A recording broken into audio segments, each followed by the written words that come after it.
far beyond the outer borders of known space, where ancient star paths crossed like glowing threads. The Velkari station drifted quietly near a dying red star. The station had been there for centuries, built from smooth white stone and shining metal that reflected both science and belief. To the Velkari people, this place was not just a military outpost or research facility. It was sacred ground. Within its central chamber rested something they believed was a gift from their gods, a living armor called Ithra. The Velkari were an old civilization, far older than humanity. They valued tradition deeply and believed that certain relics carried spiritual meaning beyond simple technology. The Ithra armor was the greatest of these relics. It was said that only chosen warriors could wear it, those blessed by divine will. Many generations ago, legends told of heroes who bonded with the armor and defended their people during times of great danger. But as centuries passed, fewer and fewer Velkari were able to bond with it. Eventually, the armor became more symbol than tool, guarded by priests and protected by strict rules. On this quiet day, however, the station was far from peaceful. Warning lights flashed along curved corridors, and distant alarms echoed through the air. The station had been attacked by unknown raiders who wanted the sacred relic. Some sections were damaged, and many Velkari defenders had been injured. The remaining crew worked quickly to stabilize systems while hoping for help that might never arrive. At the same time, far away, a human exploration vessel called Horizon traveled along a mapped trade route. Humanity was still new to interstellar travel compared to older species like the Velkari. Their ships were advanced but lacked the ancient elegance of older civilizations. The Horizon carried explorers, engineers, and diplomats whose mission was to build peaceful connections with other species. Captain Elias Rowan stood on the bridge, watching stars drift across the main viewing screen. He was known for his calm presence and thoughtful decisions. Unlike some explorers who chased glory, Elias believed that understanding others was the true purpose of exploration. His crew trusted him because he listened before acting. A sudden signal interrupted the quiet hum of the ship. A distress call appeared on the display, weak, damaged, but clear enough to identify its origin. It came from the Velkari station. "Signal is unstable," said Lieutenant Mara Chen, the communications officer. "They're requesting assistance. It looks urgent." Elias nodded slowly. The Velkari were known to be proud and private. For them to send a distress call meant the situation was serious. "Set course," he said. "Let's see what they need." The Horizon moved toward the signal, its engines glowing softly as it entered the red star system. As the station came into view, the crew saw signs of recent battle, scorch marks along the outer hull, broken antenna arrays, and drifting debris. "They've taken heavy damage," said Chief Engineer Patel. Elias felt a quiet sense of urgency. "Prepare a support team. We'll go aboard and offer help." When the human shuttle docked with the station, tension filled the air. Velkari guards waited at the entrance, tall and elegant beings with smooth silver-blue skin and glowing eyes. Their posture showed both strength and caution. One of them stepped forward. Through the translator device, his voice sounded deep and controlled. "I am Commander Threx," he said. "State your purpose." Elias stepped forward calmly. "Captain Elias Rowan of the human vessel Horizon, we received your distress signal. We're here to help if you allow it." Threx studied him carefully. There was hesitation in his expression. Allowing outsiders into a sacred place was not easy for the Velkari, yet the damage around them made refusal difficult. After a moment, Threx nodded. "Follow me. But understand, there are areas you must not approach." As the humans entered the station, they noticed the mixture of beauty and urgency. Elegant hallways were marked by emergency lights, and Velkari citizens moved quickly between medical stations and repair panels. Human medics immediately began assisting injured defenders, earning surprised looks from Velkari observers. Elias walked beside Threx through a long corridor lined with ancient carvings. Each carving showed warriors wearing shining armor, standing against enemies from different eras. The images seemed alive, telling stories without words. "Our ancestors believed the armor was created by divine beings," Threx explained quietly. "Only those chosen may wear it. It protects our people." Elias listened respectfully. "And now someone is trying to take it?" "Yes," Threx said. "Raiders, they seek power without understanding its meaning." They reached a large door guarded by priests dressed in flowing robes. Soft light escaped from within. Elias felt something unusual in the air, a strange mix of energy and silence, as if the room itself held its breath. "This is the temple," Threx said firmly. "No outsider may enter." Elias nodded and stepped back without argument. He understood boundaries. But before they could continue speaking, the station shook violently. An explosion echoed somewhere nearby, and alarms grew louder. "The raiders have returned," one guard shouted. Chaos spread quickly. Screens showed enemy ships approaching again. The Velkari defenses were weak, and many warriors were still recovering from earlier fighting. Inside the temple, the priests gathered around the suspended armor. It floated in the air, glowing softly like a living star. Its surface shifted slowly, reflecting colors no human language could fully describe. Threx looked troubled. "Our last bonded guardian fell during the first attack," he said. "Without a wearer, the armor cannot defend us." Elias felt a heavy silence. He could see the fear in the Velkari's eyes, hidden behind pride and tradition. "If no one uses it," Elias asked carefully, "what happens?" "We fall," Threx replied. Another explosion shook the station, closer this time. Lights flickered. The situation was growing worse. Elias watched the priests hesitate, waiting for a sign from their gods. He understood faith, but he also knew that sometimes action was necessary. "What if someone else tries?" he asked quietly. Shock spread across the chamber. Several Velkari stepped forward in protest. "Impossible," one priest said. "Only our chosen may survive." Elias remained calm. "I'm not here to disrespect your beliefs, but people are going to die if nothing changes." Threx stared at him, conflicted. "You would risk your life for strangers." Elias gave a small, honest smile. "That's what humans do when lives are at stake." Before anyone could stop him, he stepped toward the armor. The air grew warmer, filled with energy. Velkari guards prepared for disaster, expecting the armor to reject him. The Ithra reacted instantly. Its glow intensified, and its shape unfolded like a blooming flower made of light. Energy flowed toward Elias, surrounding him gently instead of violently. Gasps filled the chamber. The armor moved forward piece by piece, attaching itself to Elias' body with smooth precision. Instead of pain, he felt clarity, as if his thoughts were suddenly brighter and faster. Light surged across the room. Symbols appeared in the air, ancient and beautiful.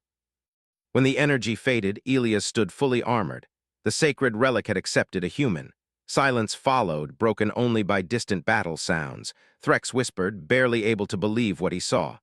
"This armor belongs only to our gods." Yet the human wore it. The temple chamber remained silent for several long moments after the armor sealed around Elias. Velkari priests stood frozen, their glowing eyes wide with disbelief. Some stepped back slowly, as if they were witnessing something sacred and dangerous at the same time.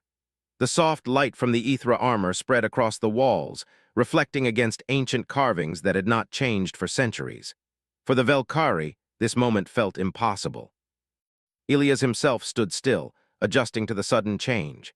Inside the armor, his senses felt sharper, clearer, and strangely calm. Information flowed gently across his vision in symbols that somehow translated into language he could understand. He could feel the station around him, its damaged systems, its shifting energy levels, even the distant vibrations from enemy ships approaching. Commander Threx took one cautious step forward. "Are you alive?" he asked carefully. Elias turned his head slowly. His voice sounded steady through the armor's communication system. "Yes, I feel fine, actually better than fine." The priests exchanged worried looks. One of them whispered that the armor might be testing him before rejecting him. Another suggested that perhaps this was a sign from forces beyond their understanding. The chamber filled with quiet tension. Before anyone could say more, a strong vibration shook the station again. A loud explosion echoed through nearby corridors. Warning alarms grew louder, and emergency lights flashed rapidly. Lieutenant Mara Chen's voice came through Elias' communicator. "Captain, enemy boarding teams have breached the outer hull. They're moving towards central sectors." Elias immediately shifted his focus. The armor responded to his thoughts before he could even speak. A map appeared in his vision, showing corridors, power flows, and incoming threats. It felt natural, like he had trained with it for years. He looked toward Threx. "We need to move." "Show me where they're coming from." Threx hesitated only for a moment before nodding. The situation had gone beyond tradition. Survival mattered now. Together, they left the temple, Velkari guards following behind while watching Elias with a mix of fear and respect. As they entered the main corridor, Elias tested the armor's movement. It felt weightless despite its strength. Every step was smooth, balanced, and precise. He noticed that when he focused on protecting others rather than fighting, the armor's energy brightened slightly, as if encouraging that intention. Ahead, a group of raiders broke through a sealed door. They wore dark suits and carried advanced weapons, clearly expecting little resistance. When they saw Elias, they hesitated. The glowing armor looked both powerful and unfamiliar. One raider fired immediately. A beam of energy struck Elias, but instead of harm, a soft shield formed around him automatically, dispersing the attack harmlessly. Elias felt no pain, only a brief warmth. He raised his hand, unsure what would happen. The armor responded by creating a pulse of light that knocked the raiders' weapons from their hands without injuring them. The action surprised even Elias.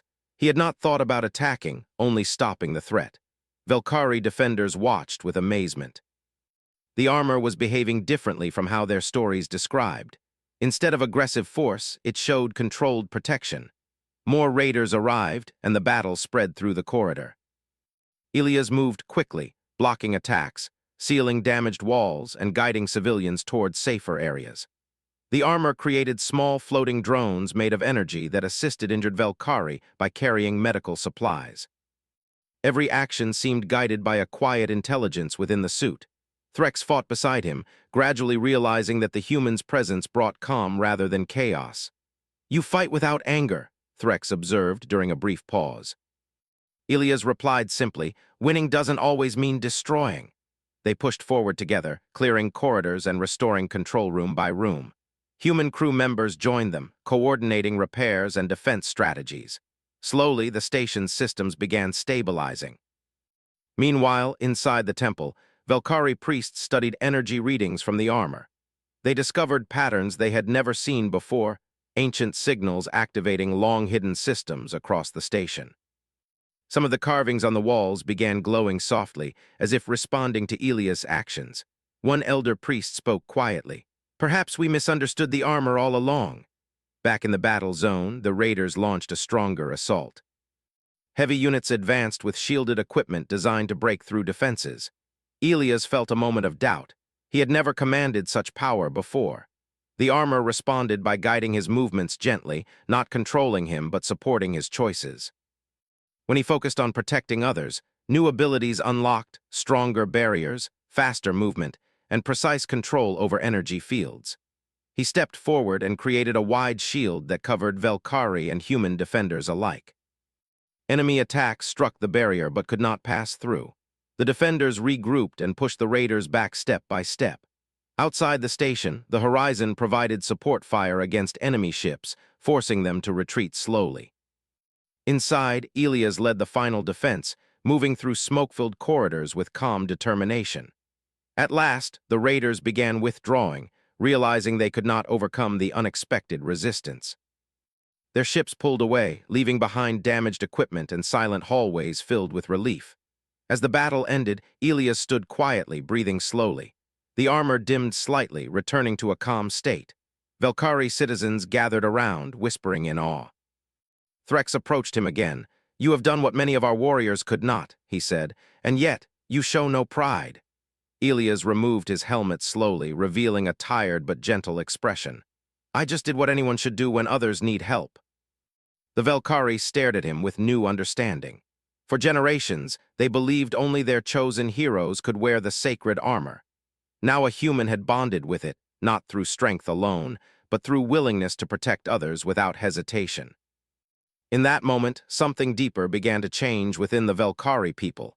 Their traditions were not broken, but expanded. And as they looked at Elias standing in the living armor, they realized that perhaps worthiness was not defined by species or history, but by the choices someone made when faced with danger. The station slowly returned to calm, but questions remained. Why had the armor chosen him? And what would happen next now that their most sacred relic was no longer bound only to their own kind? After the raiders retreated, a strange quiet settled over the Velkari station. Emergency lights still blinked along the curved walls, and repair teams moved carefully through damaged corridors, but the tension of battle slowly faded. For many Velkhari, the greater shock was not the attack itself. It was what they had witnessed inside the temple and during the defense. Their sacred armor, believed to belong only to divine warriors of their own kind, had accepted a human without hesitation. Elias stood near a wide observation window overlooking the red star outside. The Ithra armor rested around him like a second skin, glowing softly as if breathing. He felt connected to it in ways he did not fully understand. It was not just a tool or suit. It felt aware, responding to his emotions and intentions. Yet despite the power it offered, Elias felt a growing weight of responsibility.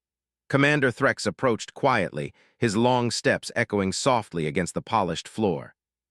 For a moment he simply stood beside Elias, watching the distant star. "You saved many lives," Threx said finally. Elias shook his head gently. "We all did. Your people fought hard."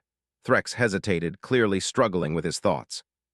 "Our history teaches that only those chosen by divine blood may bond with Ithra. What happened today challenges everything we believed." Elias turned toward him. "Maybe it doesn't challenge your belief. Maybe it shows a deeper meaning behind it." Threx considered this but did not reply immediately. Throughout the station, conversations spread among Velkhari citizens. Some felt inspired, believing the armor's choice proved that their gods valued courage above heritage. Others felt uneasy, worried that centuries of tradition might be misunderstood. Priests gathered within the temple to analyze the armor's energy patterns, comparing new readings with ancient records stored in hidden archives. Inside the temple chamber, the atmosphere had changed. The armor's energy flowed through the room more strongly now, activating ancient symbols along the walls. Several carvings that had remained dormant for generations began glowing faintly, revealing details that had never been visible before. Elder Priest Kales examined the readings carefully. "These signals are older than our recorded history," he said softly. "The armor is unlocking something we have forgotten." Younger priests watched in silence as hidden data streams appeared, translating slowly through ancient codes.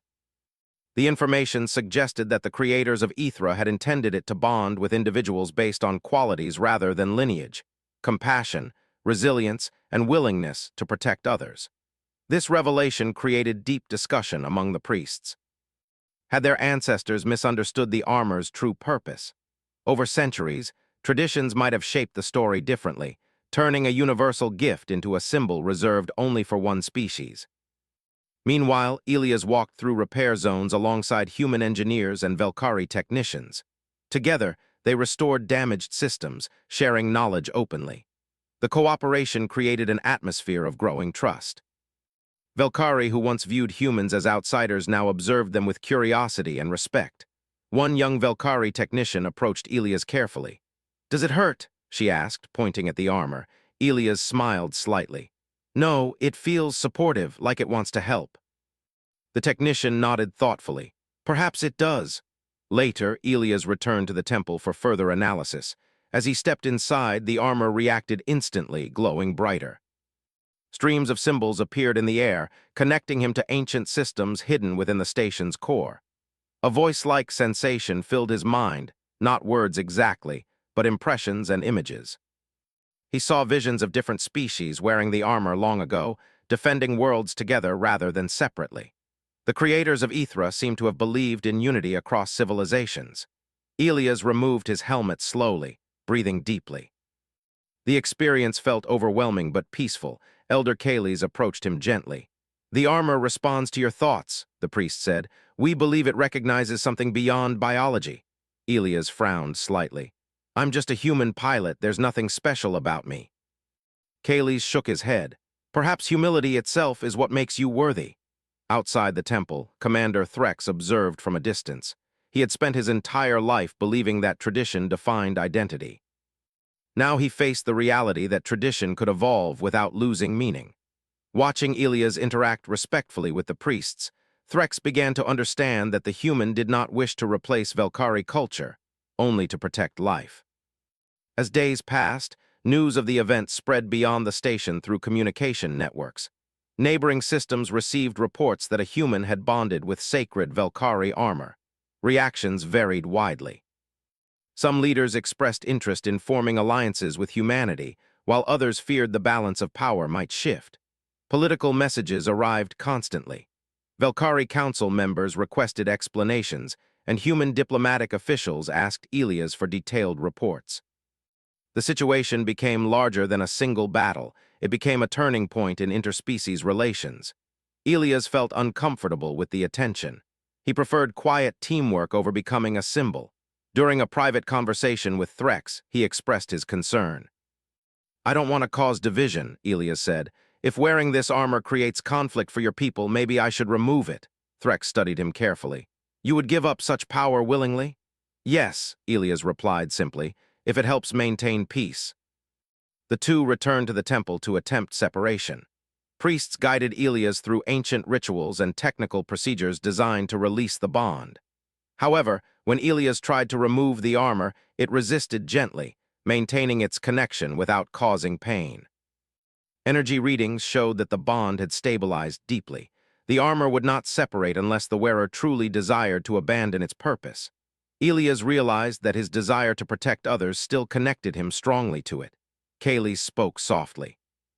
"The armor chooses guardians, not owners. It remains with you because your intention aligns with its design." Elias sighed quietly. "Then I guess I'm not finished yet." As repairs continued, humans and Velkhari shared stories and experiences, strengthening their relationship. Joint training exercises were organized to improve defense coordination. Young Velkhari warriors began learning new tactics from human crew members, while human engineers studied ancient Velkhari technology with fascination. One evening, Elias stood alone in a quiet corridor, reflecting on everything that had changed. The armor pulsed softly, almost like a heartbeat. He wondered what the creators of Ithra had truly intended. Perhaps they had understood something about unity that many modern civilizations had forgotten. Suddenly, an alert appeared within his visor. Long-range sensors detected unfamiliar ships approaching the system. They were not the same raiders as before. Their design suggested organized military forces, likely drawn by rumors of the armor. Elias immediately contacted Threx. "We may have visitors soon." Threx's expression hardened with determination. "Then we must be ready not just to defend ourselves, but to show that this new path leads to cooperation, not fear." Together, they began preparing for whatever came next, knowing that the true challenge might not be battle but understanding. The armor had already changed the Velkhari's view of humanity. Now it would test whether different civilizations could move forward together without repeating old mistakes. As the red star burned quietly outside, the station stood stronger than before, not because of tradition alone, but because of the courage to evolve. And at its center stood a human wearing armor once believed to belong only to gods, proving that worthiness could come from choices rather than origin. The warning about incoming ships spread quickly across the Velkhari station. After days of repairs and careful recovery, the quiet peace they had begun to feel was replaced by alertness again. However, this time the atmosphere was different. Instead of fear and confusion, there was readiness. Humans and Velkhari now stood side by side, working together as allies rather than strangers. Elias stood in the central command room, the Ithra armor glowing gently around him.